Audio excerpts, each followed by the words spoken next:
On est aujourd'hui le jeudi 5 mai, on est le premier jour du mois de Iyar, on est dans notre cours de Haftara et le cours est dédié à l'élévation de l'âme de Meir Franco Ben Rachel. En tous les cas, on va continuer, on va affiner la fin du cours d'hier pour pouvoir mieux rentrer dans la Haftara d'aujourd'hui. Et comme on le sait, le texte qui a été choisi par les maîtres d'Israël, qui généralement est emprunté des prophètes, le nôtre est emprunté du prophète Ézéchiel, généralement, comme je l'ai dit déjà des dizaines de fois, les maîtres se sont toujours arrangés pour que le passage choisi donc d'un extrait du livre des livres des prophètes ait un lien avec la paracha, et c'est ce que nous allons essayer de voir. Alors d'abord on va, comme je l'ai dit, affiner la fin du cours d'hier en rappelant devant tout le monde ce qui a été dit après le cours. Donc ça n'a pas été enregistré, je pense que c'est absolument important de le dire pour tous, bien que l'élève qui a fait cette remarque tout à fait exceptionnelle n'est pas encore arrivé. Donc on va le dire en son nom. Et il nous a fait remarquer que, effectivement, nos maîtres rapportent que l'une des raisons qui avait empêché Moshe de rentrer en Eretz Israël, puisqu'on sait qu'il y a eu toute une succession de petits dérapages à la hauteur de Moshe, bien sûr, qui les uns après les autres, les uns rassemblés aux autres, ont provoqué l'avalanche qui s'est abattue sur lui et qui finalement l'a empêché de rentrer en Eretz Israël, donc d'une certaine manière l'a privé de cette dimension fondamentale qu'on a nommée hier la dimension nationale, en ce sens que Moshe a été le créateur du peuple, puisque les pères ont été les fondateurs, mais pas les créateurs, puisque les pères ont donné les trois fondements qui vont servir au peuple juif, mais le peuple est né, a été accouché grâce à Moshe. Et effectivement, on voit dans l'histoire de Moshe que la Torah fait nettement une séparation entre le peuple et la nation, puisque celui qui a accouché le peuple, Moshe, n'est pas celui qui a accouché la nation, puisque lui-même n'est pas rentré en Israël. Et bien sûr, nos maîtres se posent la question, c'est-à-dire la question cherche la réponse profonde, au-delà de l'apparence du texte. Qu'est-ce qui a fait que véritablement Moshe n'est pas rentré en Eretz Israël, puisqu'il est absolument clair que ce qui est dit dans la Torah, le fait qu'il a frappé le rocher, ne peut pas être la seule et unique raison. C'est pas possible, bien que c'est dit, mais il y a forcément quelque chose qui se cache derrière ça. Et nos maîtres remontent jusqu'aux premières pistes des dérapages consécutifs qui ont amené après au dernier dérapage, qui est le fait d'avoir frappé le rocher et qui finalement a scellé le décret et a empêché Moshe d'être l'accoucheur de la nation pour ne rester que l'accoucheur du peuple. Et voilà que l'un des premiers dérapages qu'il trouve chez Moshe, c'est quand Moshe se présente au père de Tzipora et il lui dit, ou plutôt, il se présente à Tzipora qui va rapporter à son père Yitro, Ish Mitzri Itzilanu min Aroim. Un homme égyptien nous a sauvés des bergers. Bon, ça paraît un détail tout à fait anodin, mais comme la Torah n'est pas un livre d'histoire, et bien évidemment ce qui concerne Moshe est fondamental, nos maîtres s'étonnent. Quelle drôle de définition, quelle drôle de présentation. Ish Mitzri. Comment tu oses te présenter sous une identité égyptienne? Et nos maîtres disent qu'effectivement ça lui a joué un tour terrible, ça a été retenu dans le ciel comme une faute, et c'est l'un des dérapages qui lui a causé finalement de ne pas pouvoir entrer en Eretz Israël, disent nos maîtres. C'est-à-dire, puisque tu te définis comme un Égyptien, eh ben reste à l'extérieur de la terre, puisque tu ne portes pas une nationalité israélienne. Mais ce qui est très extraordinaire, c'est que finalement, c'est par l'appellation Mitzri. Et c'est ce qu'on a expliqué hier, que dans le décodage de ces noms et de ces définitions, la civilisation mitzrite représente justement l'antinationalité juive, puisque c'est une civilisation féminine qui ne connaît que Elohim. Mi Hashem Asher Eshma Bekolo, je ne connais pas Havaïe. Et nous avons expliqué que la différence fondamentale entre la nationalité juive et les nationalités des 70 peuples, c'est que les 70 peuples construisent leur nationalité autour de la seule et unique connaissance d'Elohim. Ça veut dire que même s'ils ne connaissent que Dieu en tant que créateur ponctuel, ça suffit. Tandis que la nationalité juive, la nationalité israélienne dans le sens biblique du terme, ne peut être construite réellement qu'à partir d'une connaissance d'Havaïe, ça veut dire d'un créateur permanent et non d'un créateur ponctuel. Donc on comprend qu'à partir du moment où Moshe se nomme Ish Mitzri, automatiquement il porte l'identité qui va l'empêcher d'être l'accoucheur de la nation. Et notre élève ne se rendait pas compte à quel point hier, en faisant cette remarque que je n'ai fait qu'expliciter, il préparait d'une manière extraordinaire le cours d'aujourd'hui. Parce que, alors, se pose une autre question. Mais d'un autre côté, comment est-il possible que l'homme qui nous a donné la Torah, qui a au moins, et c'est déjà énorme, accouché le peuple, semble avoir eu un problème au niveau de sa nationalité. Il avait du mal à porter la nationalité d'Israël. Il n'arrivait à la perfection qu'à porter l'identité du peuple et non de la nation. Est-ce que cela serait lié à sa fonction, à sa mission d'être celui qui nous a donné la Torah? Mais d'un autre côté, si il est celui qui nous donne la Torah, et que nous avons expliqué que la Torah, justement, est le dévoilement d'Havaïe, puisque c'est ce qui lui a permis, lui, de nous sortir. Alors on ne comprend pas, puisque la Torah, c'est le dévoilement d'Havaïe, ce qui permet de devenir une nation. Alors comment se fait-il que celui qui nous donne la Torah, qui nous donne Havaïe, a une difficulté par rapport à cette dimension nationale? Il est vrai que si je fais un saut, un bond dans l'histoire, et que je reviens maintenant à notre génération, à notre histoire, surtout à quelques jours de Yom Ha'atzmaut, il est vrai que jusqu'à aujourd'hui encore, ceux qui sont profondément, fortement attachés à la Torah, ont plus de difficultés que les autres de véritablement ressentir la dimension nationale, puisqu'on sait très bien qu'une grande partie du judaïsme orthodoxe, ou je préférerais dire du judaïsme des yeshivot, c'est-à-dire des centres d'études, justement ont un problème avec cette relation à la terre et avec la nationalité. Et donc c'est un paradoxe absolument incroyable, puisque la Torah devrait au contraire faciliter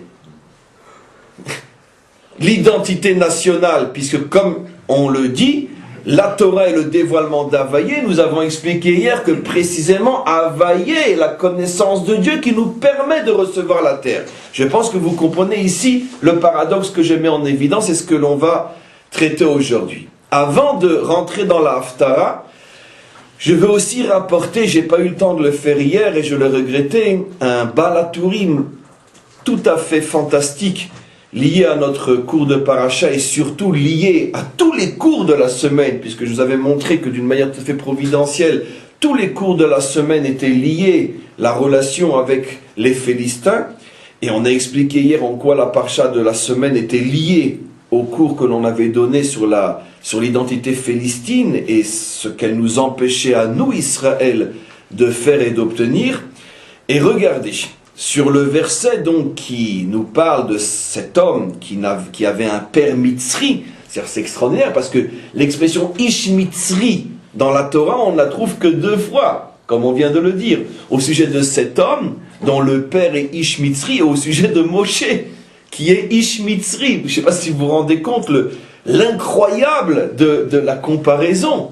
Comment Moshe peut s'appeler Ishmitzri alors que on voit la définition Ishmitzri dans un contexte terrible ici, le père d'un homme qui a maudit Dieu, alors que Moshe lui est celui qui a dévoilé Havaïe et lui aussi s'appelle Ishmitzri. On est dans un paradoxe absolument fou. Dans tous les cas, ce Ishmitzri qui maudit Havaïe, et on a expliqué hier pourquoi il ne supporte pas Havaïe, puisque lui, ayant un Ishmitzri comme père, il ne connaît que Elohim, et quand il a entendu qu'il ne pourrait pas avoir de part en Eretz Israël, justement parce qu'il ne connaît pas la dimension Havaïe, ça l'a rendu méchant, et il a maudit Havaïe, comme pour dire je n'accepte qu'Elohim, je n'accepte pas Havaïe, et donc il est dit, Vayikalel, Vayavihu Oto El Moshe.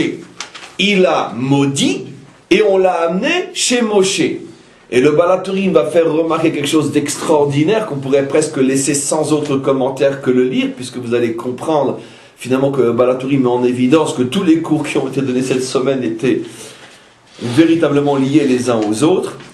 Et le Baal HaTurim dit, tiens, c'est étonnant, l'expression Vayikalel, on la retrouve une autre fois dans un autre contexte. Vous savez, le génie, le spécialiste de mettre en relation des passages apparemment très différents de la Torah, mais comme ils se ressemblent par, on pourrait dire, la manière dont le verset est dit, le Baal HaTurim se permet de faire des analogies et de montrer que justement, si l'expression verbale est le même, si la lettre est la même, l'esprit est le même aussi. Et c'est ce qu'il veut nous suggérer. Et donc, il nous explique qu'il y a un autre endroit où on trouve l'expression Vayikalel. Je vous laisse deviner au sujet de qui? Au sujet des Philistins. Incroyable mais vrai. Comme il est dit, quel est le Philistin qui a maudit? Goliath. Qui a maudit? David. Vayikalel aplishti et David. Le Philistin a maudit David. De quel Philistin s'agit-il? De Goliath, qui lorsque David vient se battre contre lui, dans un premier temps, le Philistin Goliath maudit. C'est extraordinaire, la même expression. C'est extraordinaire, rappelez-vous les cours de début de semaine, où on a parlé que celui qui est venu voler l'arche était Goliath. Mais c'est absolument incroyable, on ne l'a pas fait exprès. Comment tous les cours sont liés, c'est la même notion qui met en évidence qu'effectivement, le Mekalel, celui qui refuse Havaïe, c'est le Philistin. Ah, on a dit, c'est l'Égyptien? Non, oui, non, non, oui, non. L'Égyptien ne connaît pas Havaïe, mi Hachem. Mais le Philistin maudit Havaïe. On va aller un petit peu plus loin, tenez-vous bien. Je répète. L'Égyptien dit, mi Havaïe. Qui est Havaïe? Il ne le connaît pas, mais il ne le maudit pas. Vient après le Philistin, Vayikalel, et il maudit. Vous me direz, mais il n'a pas maudit Havaïe, il a maudit David. Mais c'est exactement la même chose. Qu'est-ce qu'on a expliqué? Que Havaïe est la dimension qui permet à Israël de se construire en tant que nation. Et qui est l'homme qui, par essence, par définition, incarne la nation? Le roi, le dirigeant, David. Donc lorsque Goliath maudit David, qu'est-ce qu'il est en train de faire? Il est en train de refuser l'existence de la nation d'Israël. Exister en tant que peuple, mais pas en tant que nation. Et comme bien évidemment, Betzalel, j'ai rapporté ta question au début du cours, et ça fait un quart d'heure que j'en parle. J'ai dit que c'était de toi, c'était pas de moi. Et donc, Goliath, bien évidemment, est trop rustre pour comprendre les notions à leurs racines. Il ne va pas maudire Havaïe. Qu'est-ce qu'il comprend de ces notions-là? Mais il va maudire celui qui représente Havaïe en bas. Et qui représente Havaïe en bas? Celui qui représente l'essence de la nation. Puisque Havaïe est la dimension spirituelle qui nous permet de construire la nation. Donc automatiquement, il va maudire David. Donc on comprend bien que tous ces mécanismes répondent à une logique absolument implacable. Et donc je reviens maintenant à ce que je dis. L'Égypte ne connaît pas Havaïe. Les Philistins maudissent Havaïe. Quel est le rapport? Parce que les Philistins sont issus des Égyptiens, comme on l'a expliqué. En plus, comme on l'a démontré dans l'histoire, les Philistins sont le bras armé de l'Égypte. Le Hamas est l'irgun militaire des frères musulmans. Et donc il y a toujours cette relation entre l'Égypte et le Philistin, que l'Égypte, on pourrait dire, est la matrice idéologique, et les Philistins sont le bras exécutant. Donc on comprend très bien que depuis des millénaires, finalement rien, En Chadash Tachat HaShemesh, il n'y a pas de nouveau sous le soleil. Depuis des millénaires, la Torah nous avait livré le secret de ces mécanismes. Pharaon dit, je ne connais pas Havaïe, ça veut dire que je n'accepte pas l'idée d'une nation juive, mais d'un autre côté, il ne fait rien non plus de concret pour l'empêcher. Et voilà que son bras militaire, ça veut dire sa lance, son épée, va lui exécuter cette idéologie. C'est Goliath qui se bat contre David et lui qui carrément maudit. Ce qui est extraordinaire, mes amis, et maintenant allons un petit peu plus loin, c'est que finalement, ce juif ici, puisqu'il est juif entièrement par sa mère, et tenez-vous bien maintenant et écoutez, on a expliqué hier et on l'a dit 1 milliard de fois, que juif, il l'est autant que Moshe Rabbeinu. Simplement ayant un père mitzri, ce qui lui manque, c'est la dimension nationale. Mais il est juif à 100%. Regardez maintenant ce que le Baal HaTurim veut mettre en évidence. C'est que ce juif à 100% qui était privé de la dimension nationale, qui ne ressentait pas cette dimension, et qui s'est vu finalement privé de cette dimension, car lorsqu'il a demandé une part en Israël, par le biais du droit, on lui a refusé, et que là il a véritablement compris qu'il avait un problème par rapport à sa dimension nationale. À ce moment-là, il a maudit Havaïe. Et le Baal HaTurim fait remarquer qu'à ce moment-là, il est devenu un Goliath. Ça veut dire il a eu une attitude philistine. Mes amis, j'ose pas continuer. Mais vous devinez tous ce que je vais vous dire.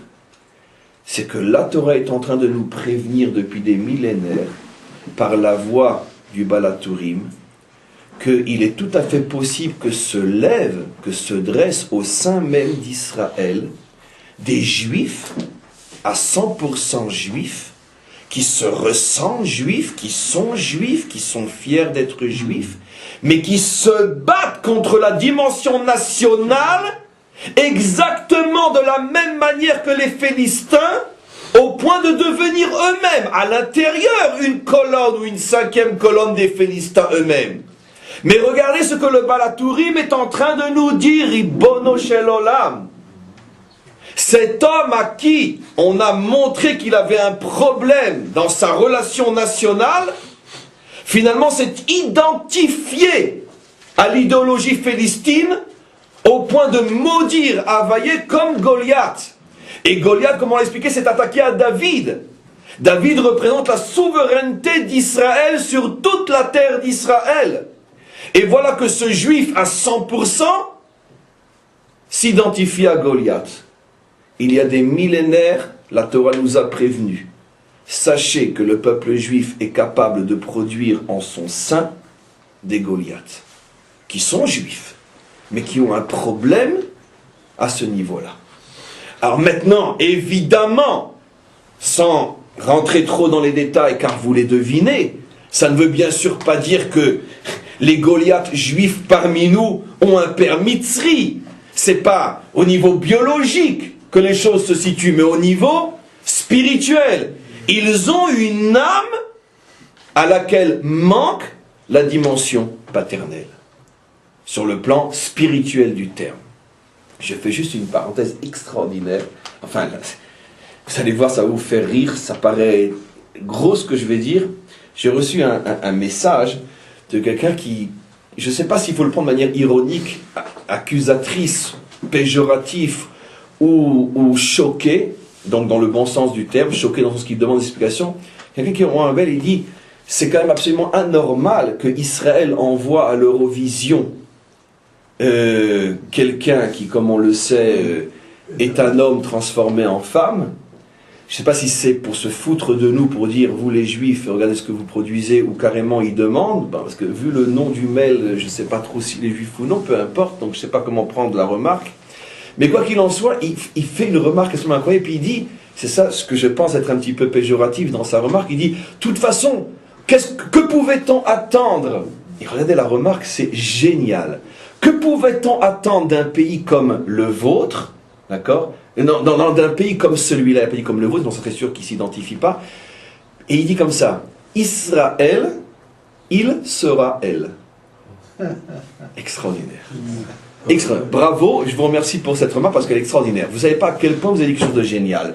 Israël, il décompose et il dit, il sera elle. Alors s'il ne m'entend pas maintenant, je lui renverrai un mail pour lui dire, vous avez parfaitement raison, mais il sera elle, c'est uniquement à l'Eurovision, c'est la vision des Européens. Vous comprenez? Ah oui, non. Je sais me défendre. Je sais même donner les premiers coups. Et donc, quelle est la réponse? En vérité, c'est vrai, il sera elle, mais où? À l'Eurovision. Ça veut dire c'est ce que les Européens veulent de nous. Bien sûr. Ils ne veulent surtout pas de nous comme nation, ils le veulent de nous uniquement comme peuple. Et la Providence, d'une certaine manière, joue le jeu de cette infamie et nous fait sortir pour aller chez eux, parce que c'est leur vision à eux, Eurovision, les Européens. Finalement, celui qui va nous représenter là-bas est effectivement un il sera elle, un il qui est devenu elle.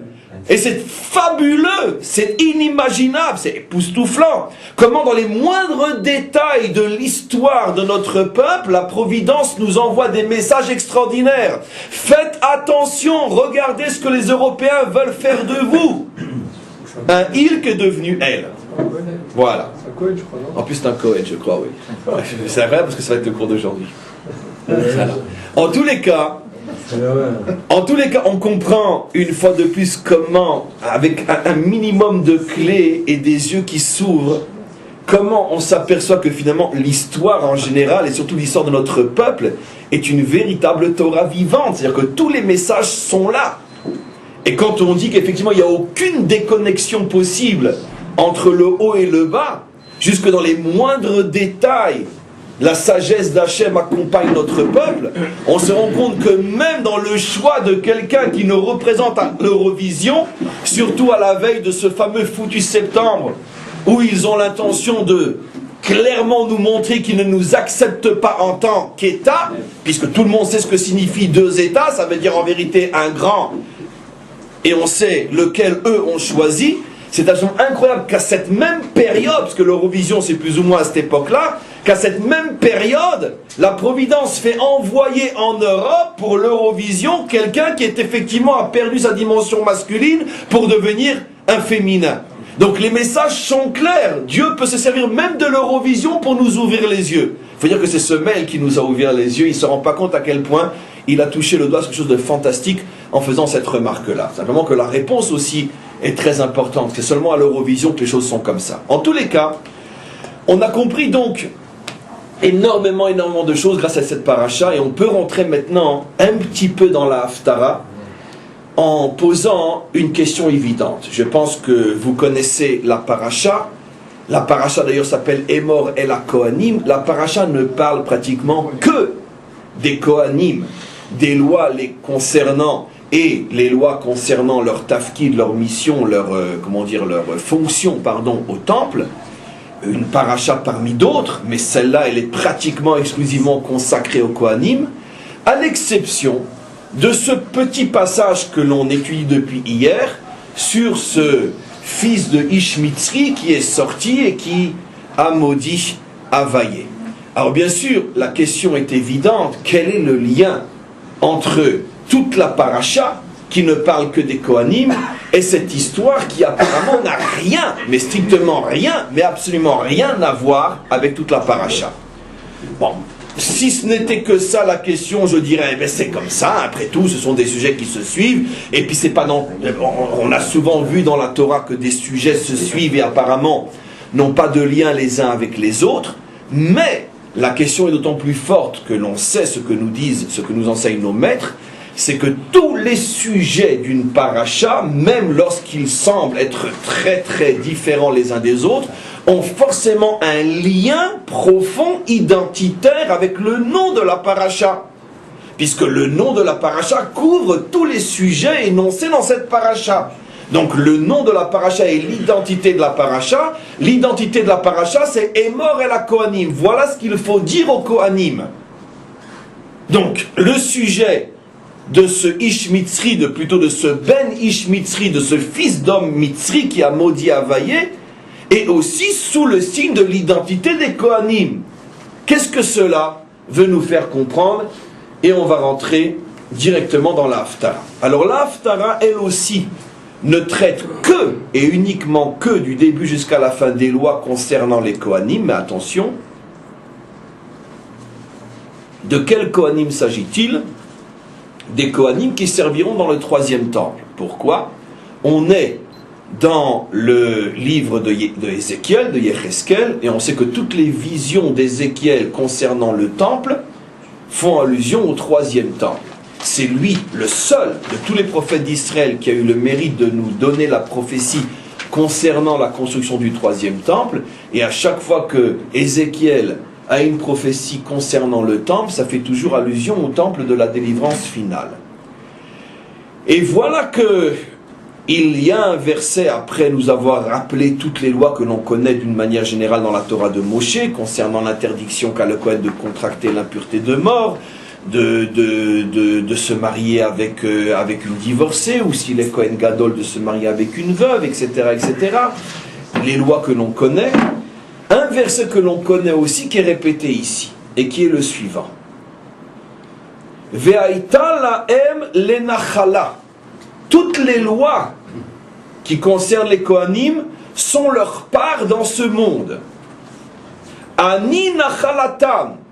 Parce que moi, Dieu, je suis leur part. On commence à faire allusion, comme on va le voir, au fait que les Kohanim n'ont pas d'autre part dans ce monde que Dieu et sa Torah.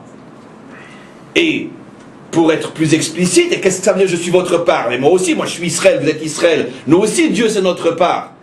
C'est pas seulement la part des Kohanim. Qu'est-ce que cela signifie? Alors le verset précise, non. En quoi la part, en quoi Dieu, part des Kohanim, est différent de Dieu, part d'Israël, Nachalat Israël, Ve'achouza lotitnu lahem. Parce qu'ils n'auront pas de achouza,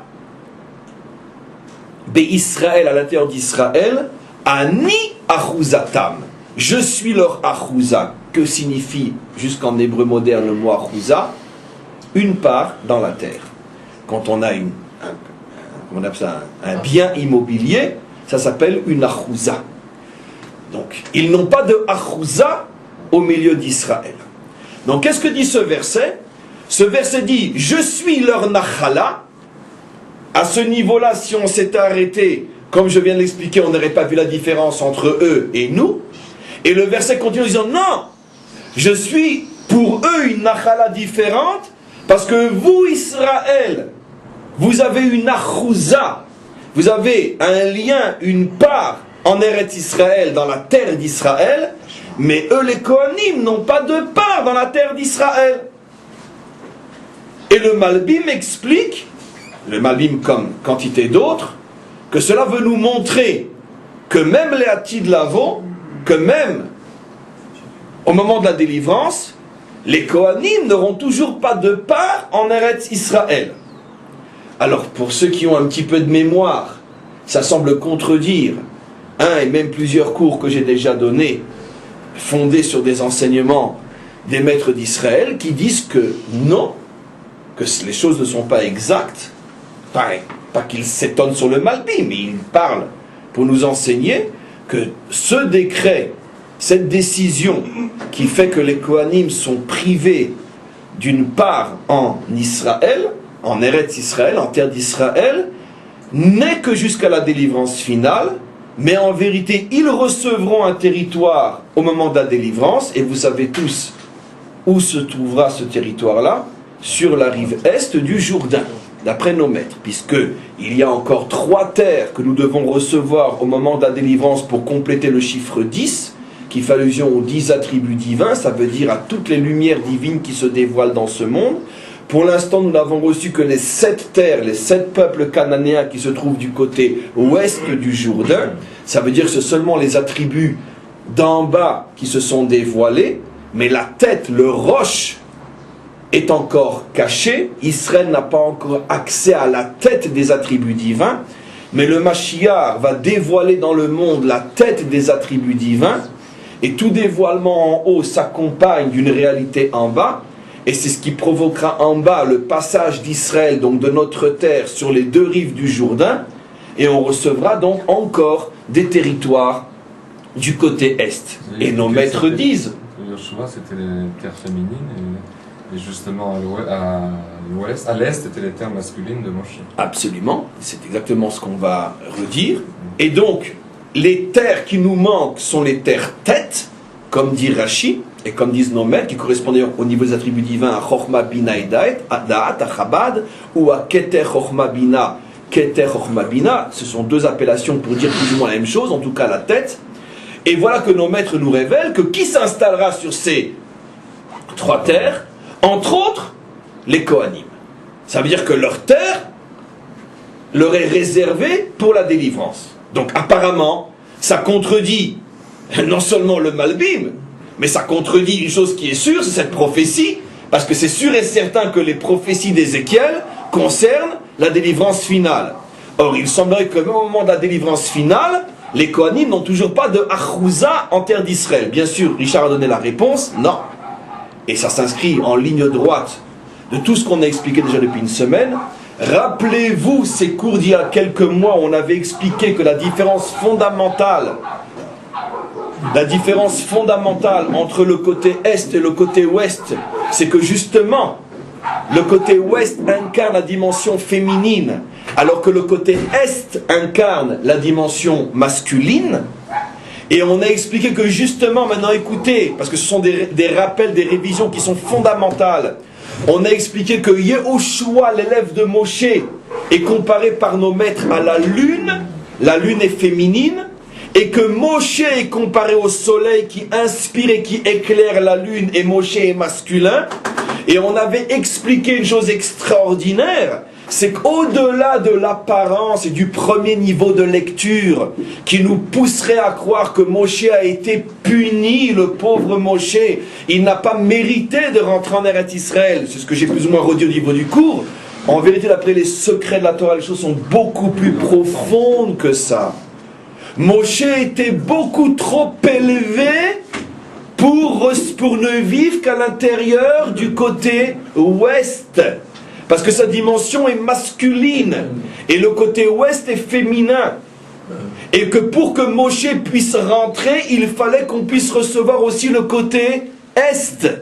Mais c'est à ce niveau-là que, on pourrait dire, l'aspect visible de la Torah rejoint l'aspect invisible, comme Moshe n'a pas eu suffisamment de mérite à ce moment-là pour hisser le peuple et se hisser totalement jusqu'au niveau de la dimension masculine, c'est pour ça qu'il a été décrété que la première entrée en Israël ne pourrait pas se faire sous le signe des 2 rives, mais seulement sur la rive ouest. Et donc automatiquement Moshe doit se retirer et laisser sa place à Yehoshua, puisque la conquête va se faire sous le signe de la féminité et non sous le signe de la masculinité. Vous comprenez comment toutes ces notions du Zohar et de la Kabbalah nous permettent de comprendre notre histoire d'une manière qui est absolument inimaginable. Aziachir, ça veut dire qu'il est mis en attente de la République. Et c'est un masculin, comme dit justement nos maîtres. Tous les chants entonnés dans ce monde sont des shiras, mais Aziachir, et alors il chantera au masculin. C'est justement le dévoilement de Moshe sous la forme du Mashiach, en fin d'histoire, où la dimension masculine se révèle. Ce sont des notions qui sont expliquées très profondément dans la Kabbalah et surtout dans la Chassidoute, et en particulier dans la Chassidoute Chabad. En tous les cas, on comprend donc maintenant qu'au-delà de l'aspect bête et idiot de la punition se cache toute une vision profonde de l'existence.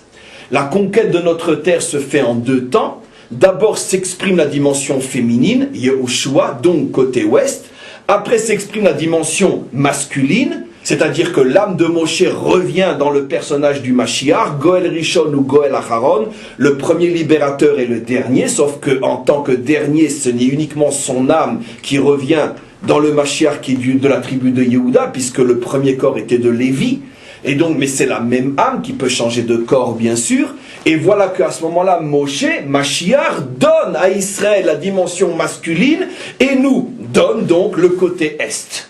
Le côté est qui est là où le soleil se lève, masculin, alors que le côté ouest est là où le soleil se couche et où donc apparaît la lune, côté féminin. On comprend donc qu'il n'y a pas de contradiction. Ce que Ézéchiel est en train de nous révéler, c'est que justement, les Kohanim n'ont pas et n'auront jamais une part dans la dimension féminine de la terre d'Israël, du côté ouest. Parce que les Kohanim ne peuvent avoir une part que dans la dimension masculine. Et donc les Kohanim sont comme Moshe. De la même manière que Moshe n'a pas pu rentrer en Eretz Israël, parce que c'était des chaussures trop petites à son pied. Moshe ne peut vivre que dans une terre qui est des deux côtés du Jourdain, c'est-à-dire qu'il y a ces deux dimensions, masculine et féminine. Et c'est la raison pour laquelle le Rabbi nous dit que le Mashiach lui-même, ses habitations privées, seront du côté est. L'exercice du pouvoir sera bien sûr à Jérusalem, mais lui-même vivra du côté est, au milieu des Kohanim. Pourquoi? Parce que justement les Kohanim et Moshe, c'est la même dimension. Ils ne sont pas privés, comme on pourrait le comprendre, d'un lien avec la terre. Au contraire, ils sont trop élevés pour avoir une relation avec la terre telle que nous l'avons aujourd'hui. Ils sont en attente d'une relation véritable et profondément puissante avec la terre, qui est la dimension masculine et non la dimension féminine. Ce qui veut dire, mes amis, que finalement, il y aurait, si vous voulez, 3 étapes fondamentales dans l'histoire de notre peuple. La première étape, c'est l'étape de la conquête féminine. Après la conquête féminine, on a l'histoire de l'exil, où il n'y a plus de terre du tout. Ce qui veut dire que même la dimension féminine, d'une certaine manière, est perdue. Jamais totalement et complètement, puisque toujours il y a eu une présence juive sur notre terre. Mais en tous les cas, il n'y a plus de nation juive sur notre terre. Il n'y a plus que des membres du peuple juif, mais pas de nation juive. Et donc on a soit l'étape de la nation juive sur la terre d'Israël, mais la nation féminine. Soit on a l'étape de plus de terre du tout, et en fin de parcours, en fin, parce que maintenant on est à nouveau sur notre terre, mais bien évidemment, il sera elle, une dimension masculine qui est plutôt féminine, puisque même du côté ouest, on est loin d'avoir tout ce qu'on devrait avoir, et le peu qu'on a nous est bien sûr complètement revendiqué, et c'est extraordinaire parce qu'il y a tellement de symboles, tellement de... Finalement, qu'est-ce qu'ils veulent? Je fais juste une parenthèse, mais une parenthèse qui est en ligne droite du cours. Finalement, ils veulent qu'on revienne aux frontières de 67. Pour nous, les frontières de 67, ça a un nom. C'est intéressant parce qu'ils ne veulent pas appeler les choses par leur nom. C'est les frontières d'avant la guerre des 6 jours. D'accord? Mais ils peuvent pas dire revenez aux frontières d'avant la guerre des 6 jours. Parce que la guerre des 6 jours est la preuve la plus parfaite du fait qu'on n'a rien pris et qu'au contraire on a été agressé. En ce sens que si on ne s'était pas défendu et si on n'avait pas appliqué le principe de Abba le Orgecha, Ashkem ve Orgo, celui qui vient pour te détruire, devance-le et tue-le, et le monde entier le sait, Israël a commis le crime de faire quoi en 67? D'oser ne pas disparaître. Et ça, il ne nous le pardonne pas. Parce que c'est de ça qu'on parle. Qu'est-ce qu'Israël a fait? Israël a osé attaquer pour ne pas disparaître. Je ne dis même pas attaquer pour ne pas être attaqué. Attaquer pour ne pas disparaître. Ça nous a tellement traumatisés nous-mêmes de se faire reprocher d'avoir osé ne pas se laisser massacrer. C'est ce qui entraînera quelques années plus tard notre gouvernement à dire au monde entier, bon allez, on se laisse un petit peu massacrer, comme ça vous allez nous ficher la paix. Et en 73, alors que les signes d'une attaque étaient encore plus évidents qu'en 67, notre gouvernement a consciemment décidé de ne pas attaquer le premier, au prix de milliers de morts et d'infirmes jusqu'à aujourd'hui. Ça n'a pas fait taire les nations. Pourquoi? Parce que là aussi, ils nous font un reproche. Quel reproche? Oui, mais vous avez quand même pas disparu, c'est pas normal. Comprenez?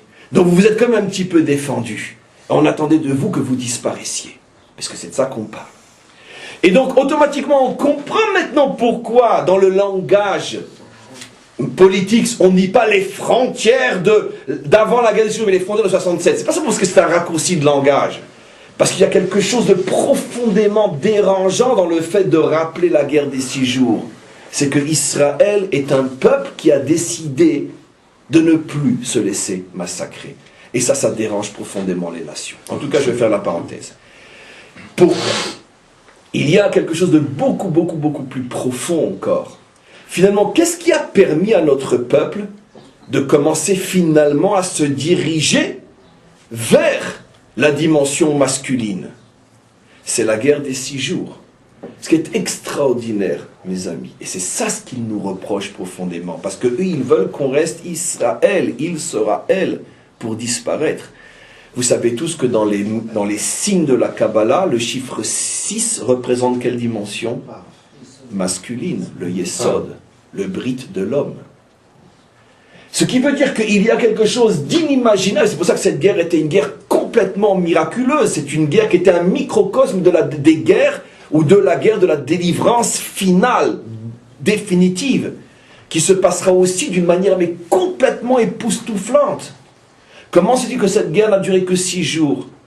Parce que la Providence nous dirige dans les moindres détails pour nous envoyer des messages colossaux.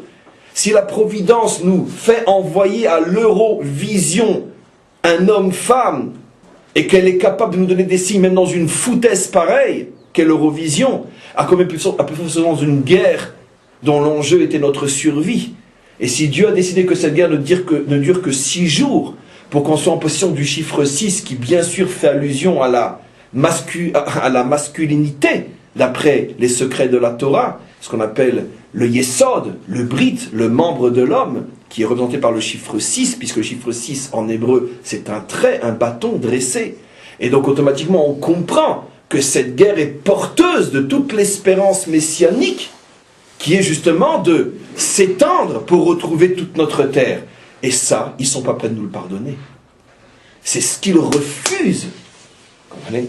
Mais ils ne peuvent pas appeler cette guerre la guerre des 6 jours, parce que, comme si leur génie en haut ne voulait pas utiliser, pour faire allusion à cette époque-là, des mots, des lettres, des chiffres qui font allusion justement à ce que cela signifie pour nous et pour le monde entier. Et donc ils préfèrent revenir à un langage qui noie tout, qui empêche tout, 67. La conscience juive et sioniste limitée de cette époque, elle appelle ses frontières, non pas celles de 67, mais les frontières d'Auschwitz. Et ils voient ces frontières par rapport au passé, pas par rapport au... J'ai pas compris, c'est-à-dire qui voit, qui appelle ça? Les Israéliens appellent les Abba Eban, il avait dit oui, qu'on ne reviendra jamais aux frontières 67 parce que ce sont les frontières d'Auschwitz. Ah mais c'est exactement ça, c'est les frontières. Mais il y a aussi une connotation... galoutique. Oui. Mais il y a les deux connotations. Peut-être inconsciemment, ce qu'il veut dire, c'est que ce que les nations veulent, c'est finalement un nouveau Auschwitz. Puisqu'ils savent très bien que les frontières de 67 signifient le premier ou l'avant-dernier pas avant la disparition de l'État d'Israël. Et donc, en tous les cas, on revient maintenant à ce qu'on explique, vous voyez, comme dans les moindres symboles. Il y a quelque chose. Alors maintenant, on comprend quelque chose d'extraordinaire. Il y a donc, et c'est ce qui nous intéresse maintenant, surtout à quelques jours de Yom Ha'atzmaut, et surtout dans la perspective de notre retour sur la terre, il y a donc 2 manières d'être juif sur cette terre. Ou plutôt 2 manières d'exprimer notre nationalité juive sur cette terre, soit selon la dimension féminine, soit selon la dimension masculine. Et la dimension masculine dans notre histoire, puisque chaque chose qui se dévoilera un jour a déjà des modèles, des correspondants microscopiques déjà bien avant, les modèles de cette dimension masculine sont incarnés par exemple par Moshe ou par les Kohanim. Alors ce qu'on va essayer de comprendre maintenant, c'est quelle est véritablement la différence entre la nationalité féminine et la nationalité masculine. On comprend donc maintenant, derrière Agav, en passant, quel est le lien évident entre la Haftara et notre paracha, et plutôt entre notre Haftara et le passage de cette paracha qui semblait être là comme un cheveu sur la soupe. Qu'est-ce que l'histoire de ce fils d'Égyptien vient faire dans une paracha qui parle des Kohanim? Je pense que vous avez tout compris. Puisque justement, cette paracha et cette Haftara, dans l'invisible des versets, mettent en évidence ou font allusion à cette dimension masculine qui est en attente de se dévoiler au moment de la délivrance finale. Et justement, cet homme-là qui a maudit Availlé, c'est parce qu'il lui manquait justement, lui d'une manière même biologique, pas seulement morale et spirituelle comme beaucoup d'entre nous, mais lui c'était même carrément biologique, il lui manquait la dimension masculine, donc c'est pour ça qu'il ne pouvait pas rentrer en Eretz Israël, ou plutôt avoir une part en Eretz Israël. Donc, si vous voulez, il y a les extrêmes, celui qui n'a pas du tout la dimension masculine, et qui n'a pas de part en Eretz Israël, ou celui qui justement a trop la dimension masculine et ne peut pas non plus recevoir une part, parce que pour l'instant cette part n'est pas à sa pointure. Ce qui veut dire qu'on arrive à un paradoxe fou, et c'est ça ce que je vous dis au début du cours, c'est que finalement ce fils de Mitzri a le même statut que Moshe ou que les Kohanim. Moshe n'a pas de part en Israël, les Kohanim n'ont pas de part en Israël, et ce Ish Mitzri n'a pas de part en Israël. Celui qui n'a pas les clés de la compréhension s'étonne, il dit, je ne comprends pas. Dans la paracha des Kohanim, qui sont la crème d'Israël, on nous montre qu'ils ont le même statut que ce renégat qui a maudit Dieu. Là était la question. La réponse est fabuleuse, mais non. Le résultat semble le même, mais les raisons ne sont pas du tout les mêmes. L'un n'a pas de chaussures parce qu'il n'a pas de pied, et l'autre n'a pas de chaussures parce qu'il n'en a pas trouvé à sa pointure. Et la différence est énorme entre un pas de pied et des trop grands pieds. La différence est fondamentale. Pour l'instant, les deux sont en attente de chaussures, mais l'un restera pour l'éternité sans chaussures. Et quand l'autre trouvera les siens, c'est lui qui marchera le plus vite. Les Kohanim. Finalement, les Kohanim qui n'ont pour l'instant pas de part en Eretz Israël sont appelés à devenir, d'une certaine manière, l'essence même de la nationalité israélienne. Mes amis, c'est ce que l'on voit tous les jours davantage se produire sur notre terre. Et je vais le dire très vite pour ne pas que les forces contraires dans le ciel l'entendent et se mettent en colère. Au début, lorsque notre terre, lorsque notre nation a commencé d'être reconstruite, elle a été reconstruite pendant fort longtemps, pratiquement à 99% par la dimension totalement non religieuse d'Israël. Et quand je dis non religieuse, pour ne pas dire anti, et farouchement anti-religieuse. Les premiers penseurs du retour, les premiers constructeurs du retour, et pendant des décennies les dirigeants du retour, sortaient tous des rangs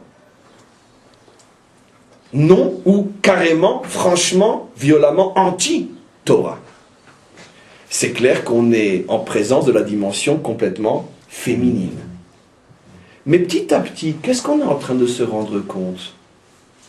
Que la dimension religieuse, sans rentrer maintenant dans les détails absolument inutiles de couleur de kippa et de forme de kippa sur la tête, parce que ce n'est qu'une question de temps et de progression, mais toutes les kippotes vont, bien évidemment, pour celui qui sait le voir, vers la même direction.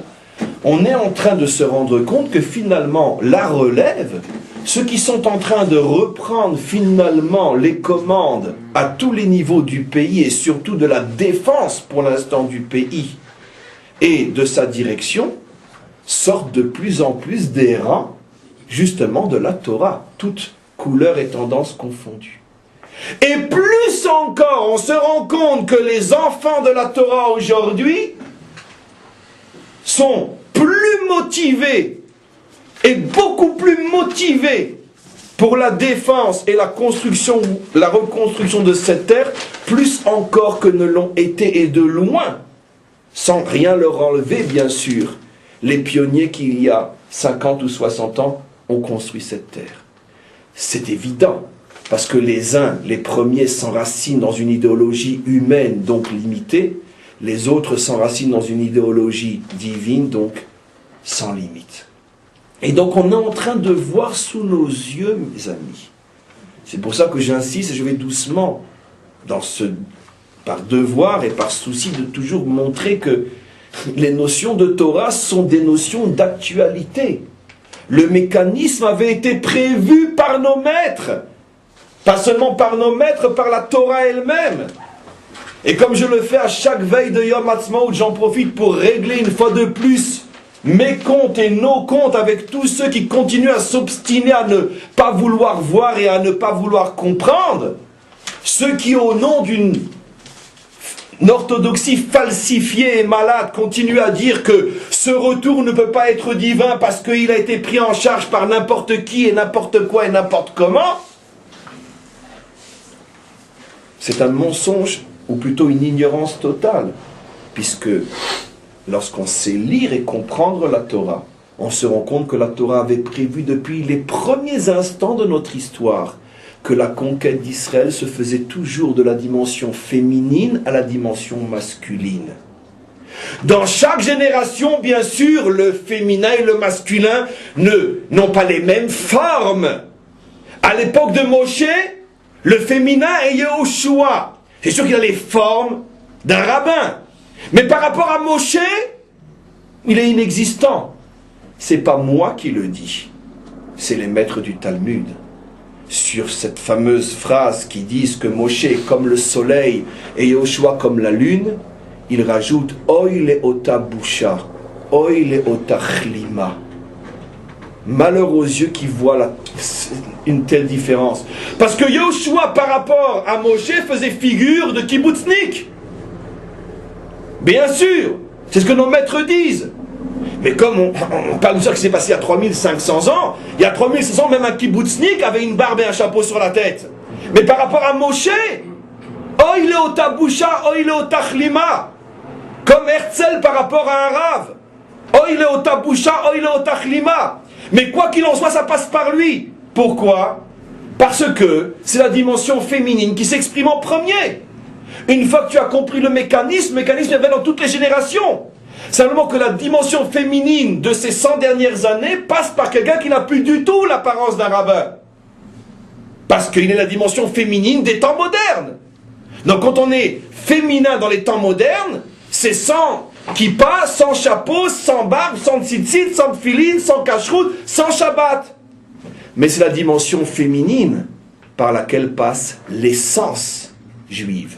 Il est juif quand même. La preuve, c'est que petit journaliste d'Autriche, qui aurait pu très bien ne penser qu'à lui comme tous les juifs autrichiens de son époque, il a voué sa vie à une cause qui n'avait rien à voir avec son vécu, son éducation et les aspirations normales d'un jeune avocat qui était promu à un avenir brillant. Un jeune journaliste qui était promu à un... Voilà. Donc ça prouve bien que l'essence juive s'est exprimée, mais une essence exclusivement féminine, qui n'a de juif que la mère juive.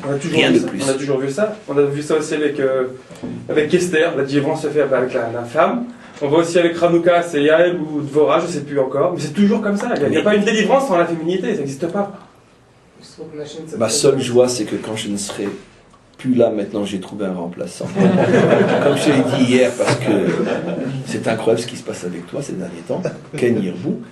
Mais dis-le carrément dans le langage des maîtres, qui disent que la première délivrance a été par le mérite des femmes, et la dernière se fera par le mérite des femmes. C'est exactement ce que tu dis, mais eux ils l'ont dit en une phrase. Effectivement, toute délivrance passe toujours par la dimension au départ féminine. Je rajoute au départ pour bien comprendre ce à quoi ils font allusion. Besrut Nashim, ce qui veut dire il sera elle. pour devenir il a d'abord besoin de passer par elle. Absolument. Ça va comme ce mail-là a ouvert des portes inimaginables.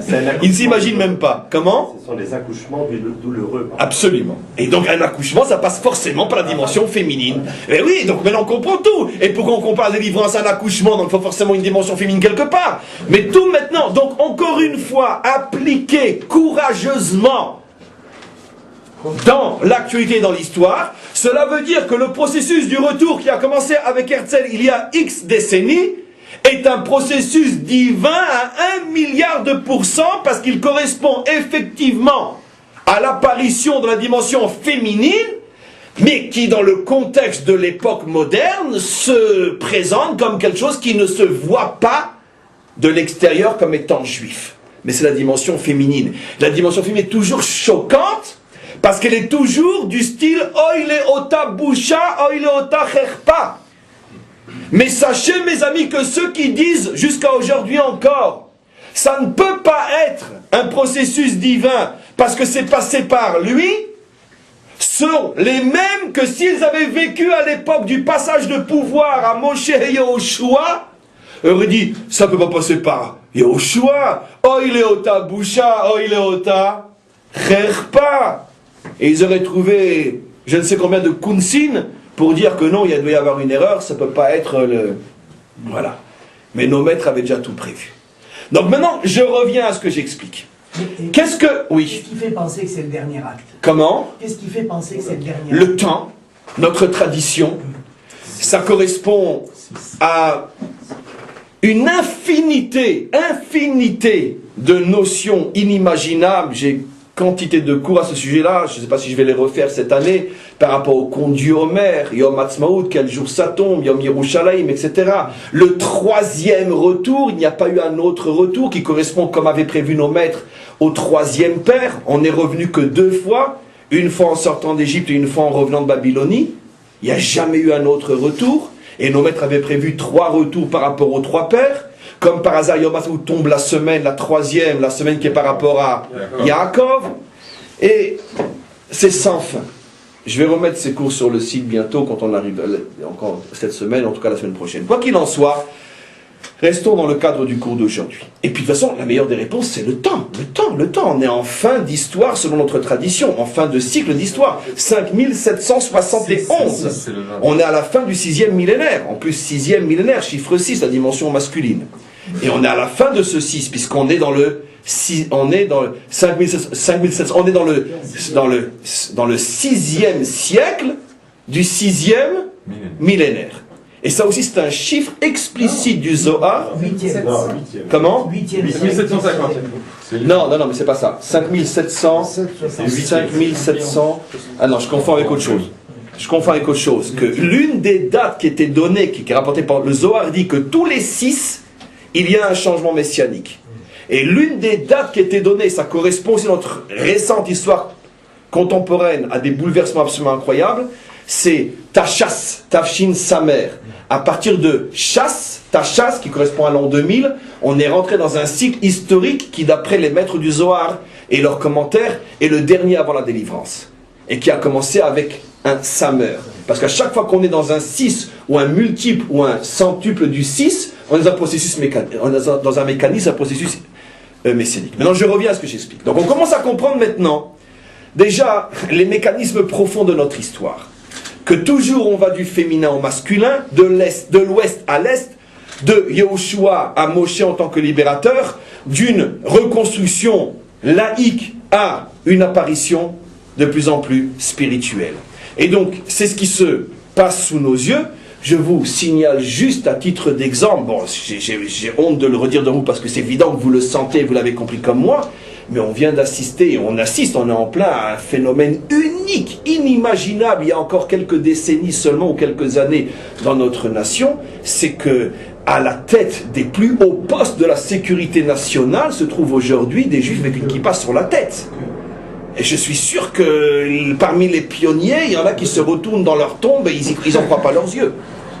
Les postes clés de la sécurité d'Israël, j'ai pas envie de dire de quoi il s'agit, mais vous le savez, se trouvent des juifs avec une kippa et des juifs vraiment pratiquants. C'est quelque chose de phénoménal. phénoménal. Et donc c'est les premiers signes avant-coureurs de finalement d'un Ramatkal comme ça, d'un Sarah Bitachon comme ça, et peut-être encore de notre vivant, d'un Rosh Memshala comme ça. C'est évident. Puisque toute la ktsuna, j'ai pas envie de traduire en français, toute la ktsuna de Tsahal est déjà à 60% entre les mains des kippotes. Et donc on assiste à un revirement inimaginable, mais qui n'est pas un revirement, qui est un processus normal et logique. Et c'est bien la preuve qu'on est dans un processus divin. Parce que si le processus avait été que la nation devienne de plus en plus chilonique, de plus en plus laïque, c'est sûr que les opposants auraient eu raison. Mais comme on voit que le processus est au contraire de devenir de plus en plus attaché à la Torah, donc masculin, selon les décodages que je vous ai proposés, automatiquement on comprend que le processus correspond en tout point à tout ce que nos maîtres avaient prévu. Juste pour terminer et conclure, donc on comprend donc maintenant ce qui est marqué ici. Le verset commence dans l'Haftara, je parle, dit Ani Nachalatam. Je suis leur Nachala, et après Velo Yelahem Achouza. Et ils n'auront pas de Achouza. La question, vous l'avez compris, la réponse aussi, ils n'ont pas de Achouza dans l'Israël d'aujourd'hui, mais ils auront une Achouza dans l'Israël de demain. On le retrouve aussi, mes amis, de manière extraordinaire dans l'expression Ani Nachalatam. Vous savez que dans la Torah, Dieu se présente de deux manières, soit Ani, soit Anochi. Quel est le plus haut, Ani ou Anochi? Ani est plus haut que Anochi. Parce que qu'est-ce que ça veut dire Anochi? Il y a le kaf d'Imion, Ke Ani. Comme Ani. Ça veut dire, ça ressemble à Ani, mais c'est pas Ani. Anochi est un niveau moins haut que Ani. Ani est le niveau le plus haut. Plus haut encore que Anochi. Et donc, c'est vrai que les 10 commandements commencent par l'expression Anochi, ce qui montre, bien évidemment, que les 10 commandements ne sont pas encore le niveau le plus haut des dévoilements. La preuve, c'est que ces tables-là ont été brisées. Et deuxièmement, la preuve, c'est que ces tables-là ne nous ont pas empêchés de nous éloigner de Dieu et de tomber en exil. Or, il est promis par les prophètes que la Torah qui se dévoilera au moment de la délivrance sera inscrite pas seulement dans notre chair, mais dans notre cœur, au point qu'elle sera gravée dans notre âme et on ne s'éloignera plus jamais de la Torah, donc plus jamais de Dieu. Donc c'est clair que ce dévoilement puissant est bien sûr caché à l'intérieur du visible d'aujourd'hui, car il n'y aura pas de nouvelle Torah. J'ouvre juste une parenthèse. Vous savez que on pourrait dire ce n'est pas falsification, parce que pas tous sont conscients et sont plutôt innocents et victimes de cette falsification, mais l'une des falsifications les plus colossales, on pourrait dire, d'une mauvaise lecture de la Torah qui a produit le mauvais côté du Nouveau Testament. Je pèse chacun de mes mots parce que je sais que je marche sur un champ de mine. C'est la traduction de ce fameux prophète Ésaïe qui promet Brit Hadasha, qui promet une nouvelle alliance. Et c'est justement là qu'il est dit que ça ne sera plus cette fois-ci une alliance dans la chair, mais une alliance dans le cœur, donc puis dans la lettre, l'esprit, et tout le baratin qu'on connaît. Et en vérité, pourquoi je dis falsification?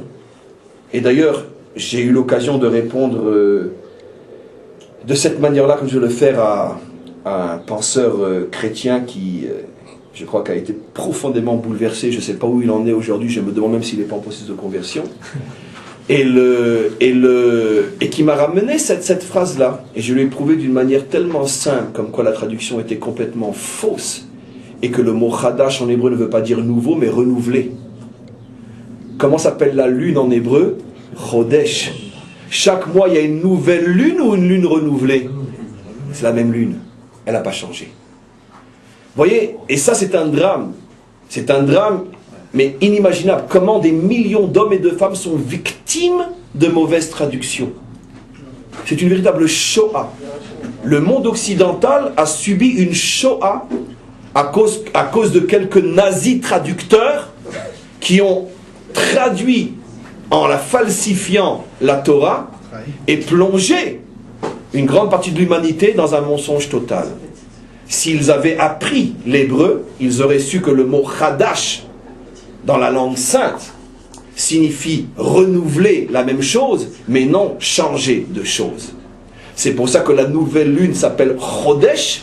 C'est toujours la même lune depuis des millions d'années. Non, les milliers d'années, excusez-moi. Des milliers d'années.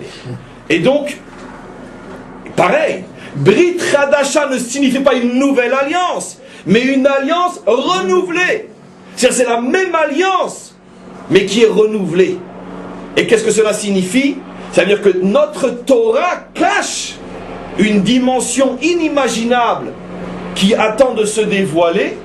Cette dimension qui est dans notre Torah et pas dans une autre, lorsqu'elle se dévoilera, ça sera la délivrance finale. Vous comprenez? Mais c'est toujours la même Torah qui ne changera jamais.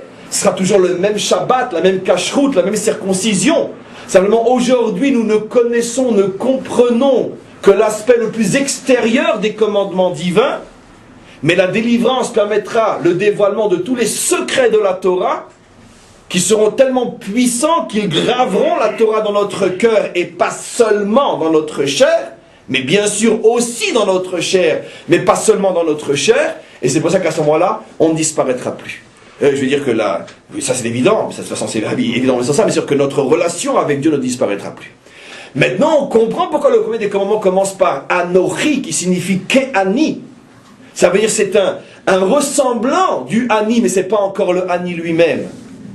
Tandis que la délivrance finale se fera sous le signe du Ani, qui d'ailleurs, d'après les secrets de la Kabbalah, correspond aux mêmes lettres que le mot Aïn, qui veut dire que se dévoilera ce qui ne pouvait pas se dévoiler jusqu'à présent. Le Aïn se transformera en Ani. À la fin du Shema. Comment? Le dernier verset du Shema, c'est Ani Hashem. Oui, partout dans la Torah où on dit Ani, il n'y a pas longtemps Parshat Kedoshin, où énormément de versets se terminent par Ani Avaye, Ani Avaye, Ani Avaye, et on se rend compte, comme dit Rashi, que les commandements les plus difficiles à accomplir, ceux qu'il est absolument évident qu'on ne pourra accomplir qu'au moment de la délivrance finale, ces commandements-là sont terminés dans la Torah par l'expression Ani Avaye, comme le fameux tu aimeras ton prochain comme toi-même, qui bien sûr ne peut être accompli à la perfection que lorsque le mal et le penchant du mal disparaîtront. Et c'est pour ça que ce verset se termine par Ani Avaye. Lorsque le dévoilement de Dieu sous la forme de Ani et non Anochi se dévoilera,